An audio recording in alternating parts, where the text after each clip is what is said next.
Hi, I'm Chris. This is MMA for you. I'm going to be doing my predictions for UFC on Fox 17, Dos Anjos versus Cerrone 2, which happens on December 19th. But before I get into that, I'd like to plug my author's website at www.chrismoldon.com. I am an aspiring author specializing in the fantasy genre. And on my website, you can check out free short stories, stories for sale, uh, weekly blogs, and the Writers Talk web series. And also on January 1st, you can welcome the new year with The Mustard Prince as my first novel. The Mustard Prince in the Convict Kingdom is coming out on my website. Please buy that when it comes out. And January 1st for only $8.95. As far as this card goes, I like this card. It's actually very hard for me to pick a lot of fights on this card. There's some good prospects on here. There's heavyweight prospects. Francis Ngannou is fighting. The return of Tamdan McCrory. You got Do Bronx versus Jury. A nice strawweight title fight with Karolina Kowalkiewicz versus Randa Markos. Michael Johnson comes back. A pivotal heavyweight fight in Junior Cigano dos Santos versus Alistair Overeem. And the main event is very interesting as well, as Rafael dos Anjos fights Donald Cerrone once again. Very good card. Tough for me to pick, actually. Oh, yeah. How did I miss two prospects fighting Leon Edwards, Kamaru Usman? Like, Kamaru Usman's one of the top prospects out there, and Leon Edwards is a very good prospect himself. Yeah, let's just get started then. In the main event, Rafael dos Anjos fights Donald Cowboy Cerrone. So Cerrone has a 28-6 record with 1 no contest. 5 wins by KO or TKO, 15 wins by sub, 32 years old, on an 8-fight win streak. Excuse me, a little sick. He trains out of Jackson, Winklejohn. Name of his game is his Muay Thai. It's a really strong kicking game. He'll hit the head, body, and a particularly strong leg kick. He has really good knees, and he uses those knees as a form of takedown defense as well. His takedown defense actually has been greatly improving. His overall wrestling, his offensive takedown ability is good too. He has strong Brazilian jiu-jitsu skills. He's really good off his back too. This is a guy that he knows how to chain like the triangle armbar omoplata like really well. When he fought like Myles Jury, he actually hit he got into the omoplata position, for example, and actually hit that in the WEC too. Besides having like triangles and armbars and whatnot and guillotines and whatnot. Rafael dos Anjos, 24-7 record, 4 wins by KO or TKO, 8 wins by sub, 31 years old on a 4-fight win streak. Training out of King's MMA under Rafael Cordero. He is the UFC lightweight champion. He defeated Cerrone by unanimous decision in a 3-round bout back in August of 2013. One thing to note, if I'm not mistaken, Dos Anjos won rounds 1 and 2. Cerrone came back in round 3, if I'm not mistaken. Dos Anjos is a legit Brazilian Jiu-Jitsu black belt, strong takedown defense. His offensive wrestling is really good. He's really good at transitioning, though. He'll throw some strikes, and then all of a sudden he'll go under for the takedown. So it's really hard to see sometimes. His Muay Thai is getting really good. His kicking game, especially his body kicks, are getting really good. And he's pretty heavy-handed and a pressure fighter. This one's tough to say because I do feel that Cerrone has improved since their first fight. I feel that Cerrone's slow starting days, it's still kind of there, but not totally there. I think that he's just getting a little cleaner with Cerrone. He's getting a little cleaner with his offense as well. Defensively, I think that Dos Anjos can probably still attack the things that have plagued Cerrone.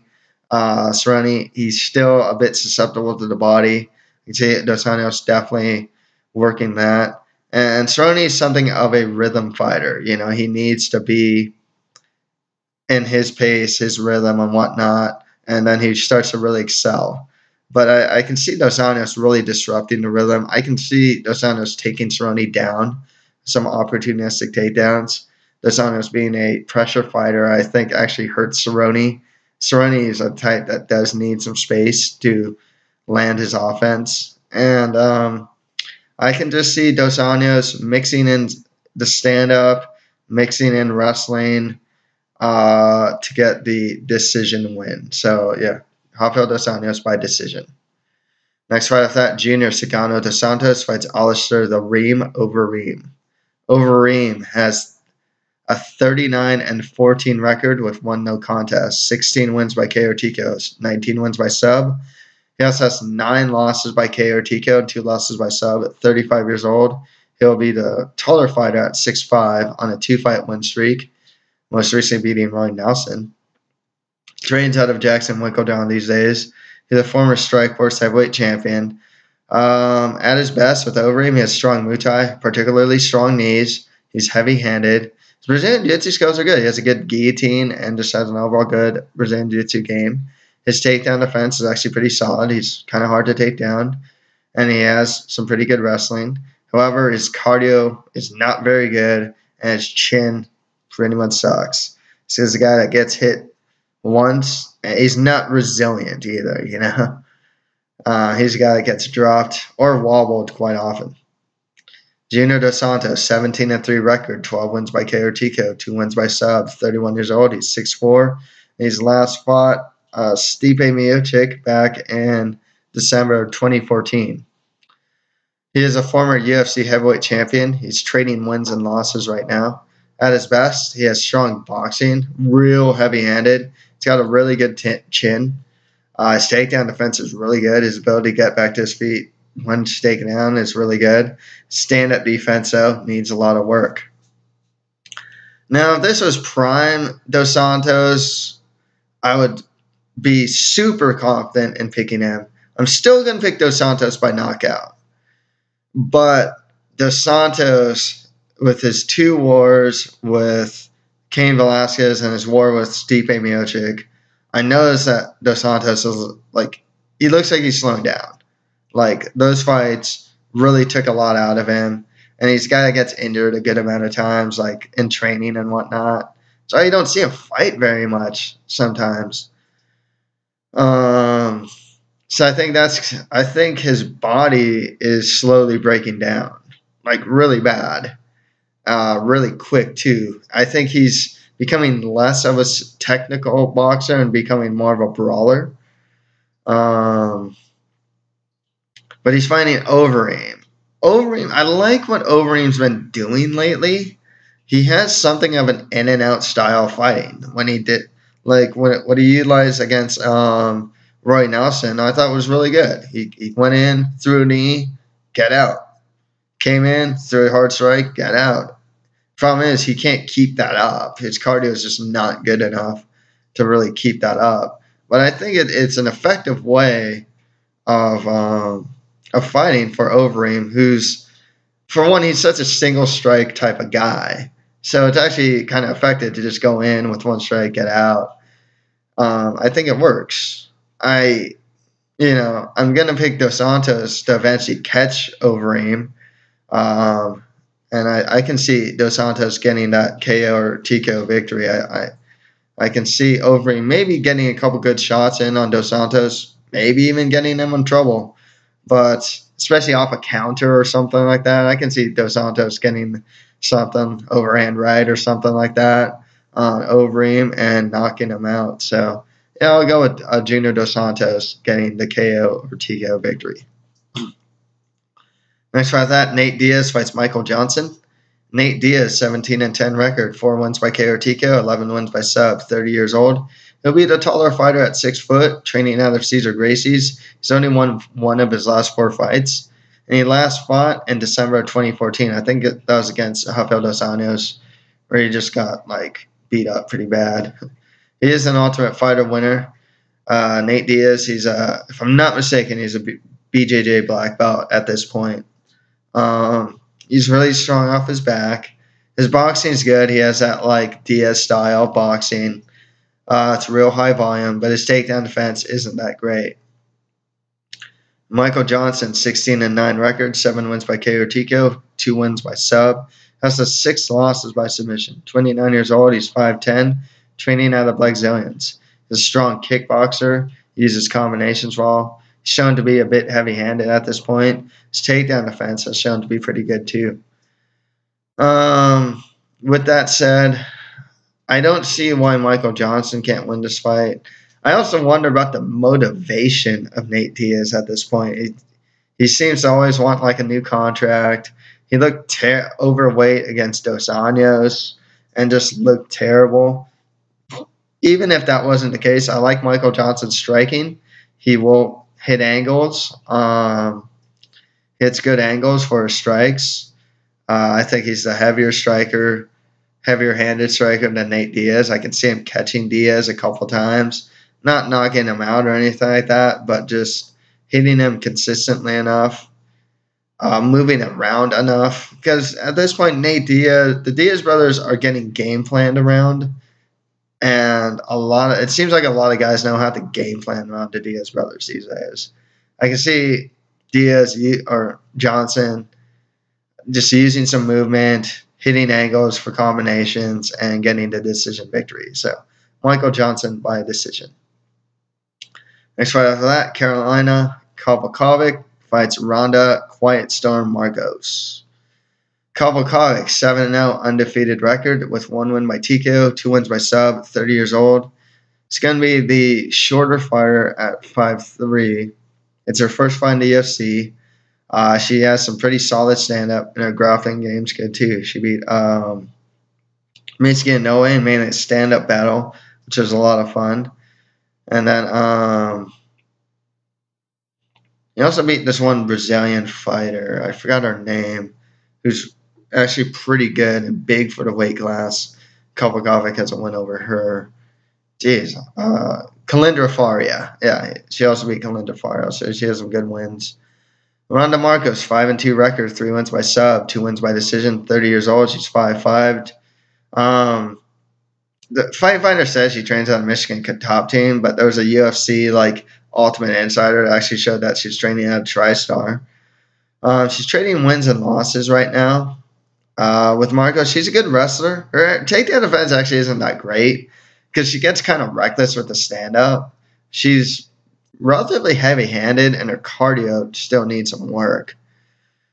With that said, this one's hard for me to call because Kowalkiewicz is a solid fighter, a good technical fighter. However, size-wise, she's pretty small for the weight class. Randa Markos, she's pretty big. Relatively big for the weight class. She should be the much bigger fighter here. And with that said, I think Randa Markos can definitely get her wrestling going on with Kowalkiewicz. I don't think Kowalkiewicz has the same jiu-jitsu that say Jessica Panay has. So I can see Markos being able to take her down enough, hitting some ground and pound, and actually doing pretty well on the feet too. So I'm going to go Randa Markos to win this by decision. Okay, on to the prelims, which I believe are actually also on Fox. Myles Fury Jury fights Charles the Bronx Oliveira. It's Myles Jury, 15-1 record, 7 wins by KO TKO, 5 wins by sub, 27 years old. He's training out of Power MMA these days instead of Alliance. A lot of guys from Alliance moved to Power MMA with the likes of Bader and Dollaway and Aaron Simpson train there. And that's now becoming one of the bigger camps out there now. This is Myles Jury's first cut to 145, so that should be very interesting. He is a Brazilian Jiu-Jitsu black belt, but I don't think he's on the level of the Bronx as far as this ground game goes. Stand-up's good. It's solid. I wouldn't say it's great, but it's solid. And he's a good wrestler, too. Excuse me. Charles the Bronx Oliveira, 20-5 record with 1 no contest, 6 wins by KO or TKO, 12 wins by sub. He also has 3 losses by KO or TKO, 26 years old, training at a Macaco Gold team. He's a Brazilian Jiu-Jitsu black belt, and in my opinion, one of the best, outside of Maya or something, and a couple others, one of the best ground fighters or Brazilian Jiu-Jitsu fighters for MMA. his jiu-jitsu for MMA is really good. I mean, how he beat like Hatsuyoki, for example. He's a strong scrambler. He's really good off his back. Has a really good guillotine. His offensive takedown ability is good. His Muay Thai is solid. It's always pushing forward, but his chin is a bit questionable. Tough one for me to call. Jerry's a good fighter. He's solid. He's good everywhere, you know? The thing with Do Bronx, though, I think he can match a good amount of what Jerry can do on the ground, wrestling-wise even. And even in the stand-up, I can see Do Bronx getting some hits, but I can see him hitting Jerry as well. So I'm going to go Charles Do Bronx Oliveira to win this, probably by decision. Good fight, though, you know. Next fight, that CB, the Doberman Dollaway, fights Nate the Great Marquardt. Marquardt, 33-15 record with 2 draws, 9 wins by KO or TKO, 16 wins by sub. Has 4 losses by KO or TKO and 2 losses by sub. He's 36 years old. He's going to be the shorter fighter at 6 foot on a 2-fight losing streak. He's only won 1 of his last 6 fights. He's a former Strikeforce welterweight champion. Stand-up's at his best. Stand-up's good. He is a Brazilian Jiu-Jitsu black belt.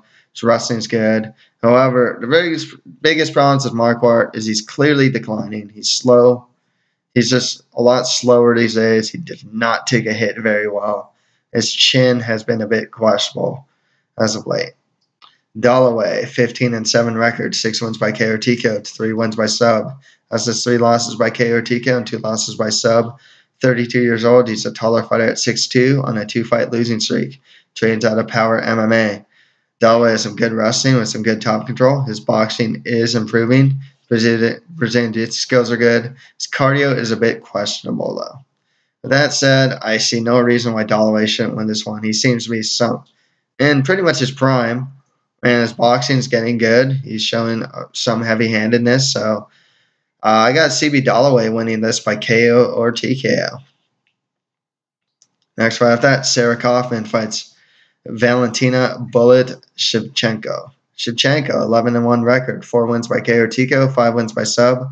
27 years old on a 4-fight win streak, training out of Tiger Muay Thai. Doesn't like Zubera Tukugov train there and whatnot, if I'm not mistaken.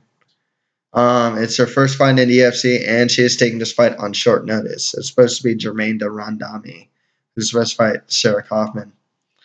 I watched Shevchenko's last 2 fights. They were in Legacy, or one of them was at least.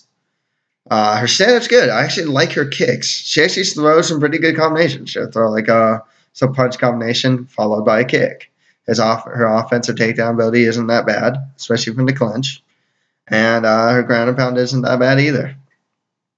Sarah Kaufman, 17-3 record with 1 no contest, 10 wins by KO or TKO, 7 wins by decision.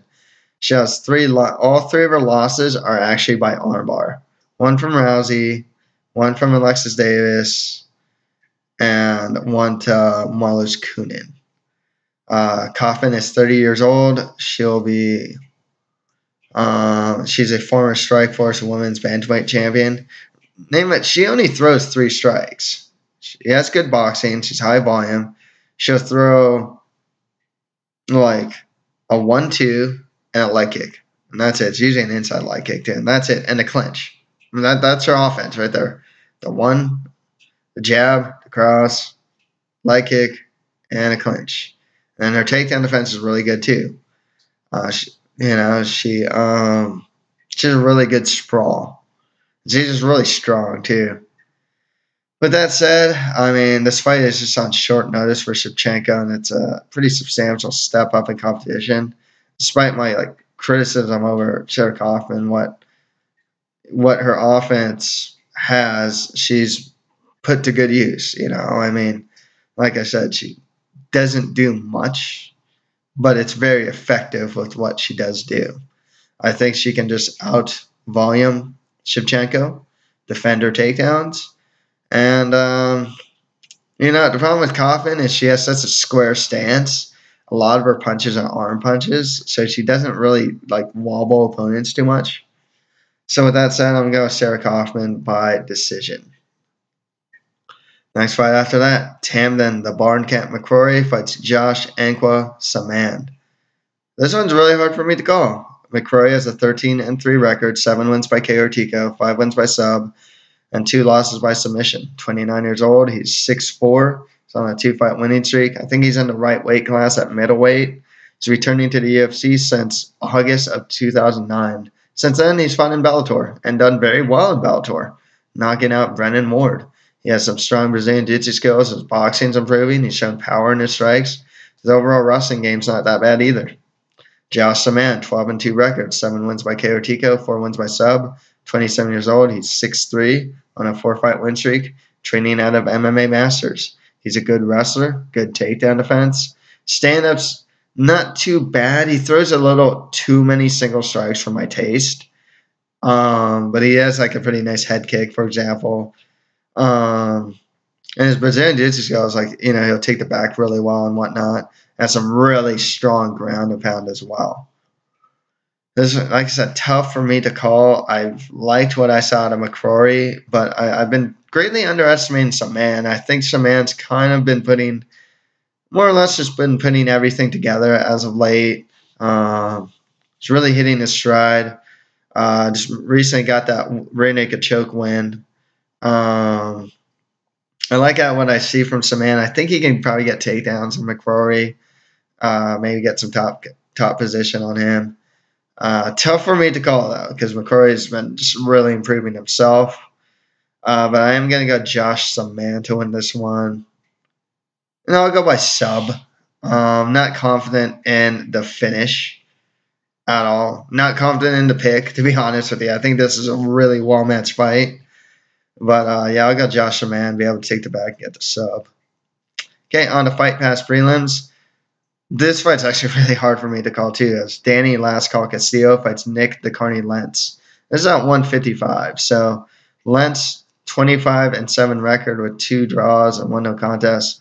6 wins by KO TKO, 10 wins by sub. That's his 2 losses by KO TKO, 2 losses by sub. 31 years old, training out of ATT. He's moving back up to 155 for this fight. At his best, he's a grinder with good wrestling. His stand-up's actually not that bad, though. Danny Castillo, 17-9 record, 6 wins by KO TKO, 4 wins by sub. That's his 3 losses by KO TKO and 2 losses by sub. 36 years old on a 3-fight losing streak, training out of Team Alpha Male. He's only won 1 of his last 5 fights. He's a good wrestler, really good top control. His stand-up is actually really improving. I actually thought he should have got that win over Jim Miller, personally. With that said, I've been pretty back and forth with this pick. They're both like wrestle boxer types. I went with youth, pretty much. At the end of the day, I just went with youth. So I went with Nick Lentz. I won this by decision. Danny Castillo is a good wrestler, but he has shown some susceptibility to getting taken down. Nick Lentz, I think, will probably be able to grind at least, maybe get a takedown. I think he can do well enough on the feet against Castillo as well. So, Nick Lentz by decision. So next fight's actually really hard for me to call, too. Jim Alers fights Cole Miller. Cole Miller, 21-9 record, 3 wins by KO TKO, 15 wins by sub. That's just 2 losses by KO TKO. He's 31 years old. He's a taller fighter at 6'1", training out of ATT. He is a BJJ black belt. He's good off his back. Stand-up's just average. It's good. It's not great. And a stand-up defense could probably use some work. Jim Alers, 13-2 record, 2 wins by KO TKO, 9 wins by sub. He also has 2 losses by KO TKO. 29 years old. He's the shorter fighter at 5'9". His Brazilian Jiu-Jitsu and wrestling skills are solid. Stand-up's average. His chin's actually a bit questionable at this point. He got pretty rocked by Alan Omer, knocked out by Chess Skelly. Who else knocked him out? I forgot else who knocked him out. Stand-up defense also needs some work too. It's pretty high on Jim Alers coming in, but as of late, I think there's a problem with his stand-up, particularly his stand-up defense. I was pretty back and forth on this fight because I've seen Cole Miller be able to hit some pretty good strikes on guys that are kind of unexpected. Against Ross Pearson, for example. And also like Sam Cecilio, for example. He's able to beat him up on feet. And I can see Jim Alers actually getting tagged by Cole Miller. Ultimately, I think Jim Alers might be the better wrestler. It's tough for me to say if he is or not. Stand-up's good. Like I said, Cole Miller isn't always the best with stand-up defense himself. So I went with Jim Alers to win this one by KO not by KO, by decision. This one's really hard for me to call, though. I think they're both kind of similar in a way, but also both flawed in the same way as well. Next fight after that, Leon Edwards fights Kamaru Usman. Okay, Usman, 6-1 record, 5 wins by KO TKO, 1 win by sub, 1 losses by submission, 27 years old.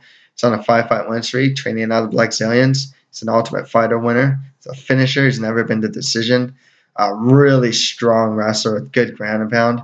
His stand-up's really improving as well. He actually kind of he moves a little like Anthony Johnson in a way. He's also in the Blackzilians. Leon Edwards, 10-2 record, 5 wins by KO TKO, 2 wins by sub, 24 years old on a 2-fight win streak. Strong kickboxer. One of his problems, though, he's not high volume. He uses a lot of single strikes. His takedown defense is solid as well, but he's pretty heavy-handed. Both of these guys are really good prospects. I think Kamaru Usman's probably the better prospect, has a bigger upside than Leon Edwards. Stylistically, it's not the best matchup for Usman because Leon Edwards, his takedown defense isn't that bad. Usman really is like a really, really good wrestler. And he's really strong, too. I can see Usman getting on the inside, being able to get takedowns. Striking, I favor Edwards' striking. I think he's a more technical striker, a little more polished. But I don't like that Edwards uses single strikes. So I think if we're going by points, for example, I can see Usman scoring more points than Leon Edwards. Excuse me. So with that said, I am going to go Kamaru Usman to win this by decision. I think he can get his wrestling going on. I favor Edwards' stand-up, but I think that Usman isn't bad there. It's still work in progress in his stand-up. But I think Usman's size also should also help him. So, yeah, Kamaru Usman by decision. Excuse me. Next fight, Hayder Hassan fights Vicente Luque. Jeez. Excuse me. Vicente Luque, 7-5 record with 1 draw, 3 wins by KO TKO, 3 wins by sub. Has his 2 losses by submission, 24 years old, training out of the Blackzilians. Stand-up's all right. His grappling's actually pretty good, too. Hayder Hassan, 6-2 record, 5 wins by KO TKO, 1 win by decision, 33 years old, training out of ATT. He beat Vicente Luque on the show, on the Ultimate Fighter show. Hayder Hassan, his stand-up's good. He's pretty heavy-handed. He's kind of small for the weight class. His grappling's pretty average, actually. His takedown defense isn't that good. He gets back to his feet when he's taken down. I'm going to go Hayder Hassan to win this one. His stand-up's not too bad. He hits hard. He's got some X factors as well, like heart and resilience. Vicente Luque, he looked pretty good on the show, but when he fought Graves, for example, his game looked absolutely disjointed. I like Hayder Hassan to win this one by KO or TKO. Tough for me to say. I kind of wonder if Luque is actually going to make some big improvements or anything like that. Hayder Hassan, he doesn't look it, but he's 33 years old. His time is now really in the UFC. And finally, Luis KLB Henrique fights Francis Ngannou. Henrique, 8-1 record with 1 no contest, 3 wins by KO TKO, 2 wins by sub. He's on a 6-fight win streak, training out of Tata Fight Team with likes of Thiago Marata Santos. It's his first fight in the UFC. He actually usually fights at a lower weight class. This is at heavyweight. I've seen him fight at 205. From what I've seen from him, his stand-up's actually pretty good. It's definitely more technical than Francis Ngannou. But he does get reckless with his stand-up, and his grappling could use some work. Francis Ngannou. 5-1 record, 2 wins by Kowalkiewicz, 3 wins by Sub, 29 years old. Somebody taller fighter at 6'4". He's a legit heavyweight. The dude looks like a linebacker, like an NFL linebacker. He's on a 4-fight win streak, trains out of MMA Factory. Though that's in France. They have some guys in the UFC, like Michael LeBeau trains there, Christian Mpumbu. But there's one prospect that recently fought that's trains at an MMA Factory. It's actually a pretty good camp. With Ngannou, it's his first fight in the UFC. Stand up on a technical level is average, but he's super heavy-handed. He's real athletic too. His grappling's average. I mean, the thing with Ngannou is he's just super raw, but he's big and he's athletic. That's all I need to know for me to pick him to win by KO or TKO. Definitely got to watch out for that fight, though, because on the technical level, Henrique is actually more technical, but Ngannou is going to be the bigger fighter. He's probably the better athlete as well. Okay, to recap. Okay, on the main card up, Rafael dos Anjos over Cerrone by decision. Junior dos Santos beating Alistair Overeem by KO or TKO. Michael Johnson over Nate Diaz by decision. Randa Markos over Karolina Kowalkiewicz by decision. On the prelims, the Fox ones, Charles Oliveira over Myles by decision. CB Dollaway over Nate Marquardt by KO or TKO. Sarah Kaufman beating Valentina Shevchenko by decision. And Josh Samman beating Tamdan McCrory by submission. On the Fight Pass prelims, I'm Nick Lentz over Danny Castillo by decision. Jim Alers beating Cole Miller by decision. Kamaru Usman beating Leon Edwards by decision. Hayder Hassan over Vicente Luque by KO or TKO. And Francis Ngannou beating Luis Henrique by KO or TKO. So that's it for my prediction for UFC on Fox 17, Dos Anjos versus Cerrone 2. If you have any comments, just leave them below. And that's it for MMA for you. Thank you guys very much.